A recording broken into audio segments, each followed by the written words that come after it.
Osama নামতে five লাগানো bat shooter, সে শোয়াতে ঢুকতে পারতেছে না, খেলা বলতে পারছে, এই অবস্থা সে কেন নামাজটা আদায় করছে? নামাজ যতক্ষণ নামাজের সাথে সেন্সের সম্পর্ক, নামাজের সাথে কি সম্পর্ক? সেন্সের সম্পর্ক। নামাজের সাথে শারীরিক অক্ষমতার কোনো সম্পর্ক নেই। নামাজ অলওয়েজ আপনাকে আদায় করতে হবে। হ্যাঁ, যখন আপনি একবার প্রচন্ড মাজুর হবেন তখন আপনি শুয়ে শুয়ে আদায় করবেন। উনি শুয়ে শুয়ে নামাজ পড়বেন। মূত্রথলিতে যদি পাইপ লাগানোও থাকে এবং রক্ত যদি অব্যাহত পড়তেও থাকে, তাও নামাজ পড়তে হবে। ওমর ইবনে খাত্তাব রাদিয়াল্লাহু তাআলাকে যদি শহীদ হত্যা করা হয় জমাতের মধ্যে, নামাজের মধ্যে, সাহাবায়ে কেরাম জমাত কিন্তু ভাঙেন না কিন্তু, এবং সাহাবায়ে কেরাম রক্তাক্ত হয়ে গেছেন, আহত হয়ে গেছেন সাহাবায়ে কেরাম। তো দ্রুত সম্ভবত মুআয বিন জাবাল বা কেউ গিয়ে ইমামতিটা ধরছেন, কন্টিনিউ করছেন। তো নামাজের ব্যাপারে খুবই সাহাবায়ে কেরাম জিরো টলারেন্স ছিলেন।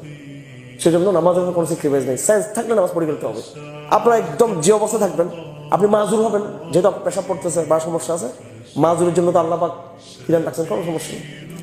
মেয়েদের কাছে যখন হাজা হয়, অর্থাৎ হাইস ছাড়া যেটা অতিরিক্ত যেটা রোগের কারণ হয়ে থাকে, সেক্ষেত্রে নামাজ বন্ধ নেই। ঝড় রক্ত পড়তেছে, নামাজ বন্ধ নেই। যাদের পেশাবের সমস্যা আছে, পেশাবের ফোঁটা যাতে জ্বরে, নামাজ কিন্তু বন্ধ থাকবে না। এই জন্য তাকে নামাজ পড়তে হবে, তবে অবশ্যই রিল্যাক্সের সাথে। আউযু বিল্লাহি মিনাশ শাইতানির রাজিম, বিসমিল্লাহির রহমানির রহিম।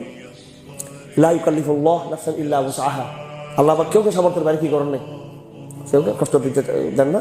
এবং আযরারু ইউজালু, আর যখন কোনো এরকম সমস্যা আসবে সেটাকে ওইভাবে ফেস করতে হবে।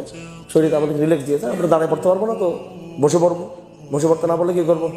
শুয়ে শুয়ে নামাজ পড়তে হবে। যে ইশারা অবশ্যই ইশারা নামাজ পড়তে হবে। হ্যাঁ, তাই মনে করবেন। আর উজু করা দিবেন তাকে। হ্যাঁ, উজু করা দিবেন আর কি ভাই। হ্যাঁ, জি উজু করে দিবেন, মুছে দিবেন, হাত চাইয়ে করে দিবেন। তারপর ডাক্তারের পরামর্শ থাকবে। যদি সেখানে জ্বর থাকে, পানি ব্যবহার করলে যদি তার যদি ক্ষতি হয়ে থাকে, তখন সে 2টা পাথরে তাকে মশা করে দিবেন, হেল্প করতে হবে তাকে। হ্যাঁ, একজন মানুষকে বাঁচানোর জন্য আমরা সবাই সংগ্রাম করি। ডাক্তার সংগ্রাম করে, পরিবারের সদস্যরা সংগ্রাম করে, বন্ধুরা সংগ্রাম করে। একজন মানুষের নামাজ আদায় করার ক্ষেত্রে আমাদেরকে সংগ্রাম করতে হবে, তার পক্ষে তার সেই জন্য নামাজ আদায় করতে পারে। ঠিক আছে।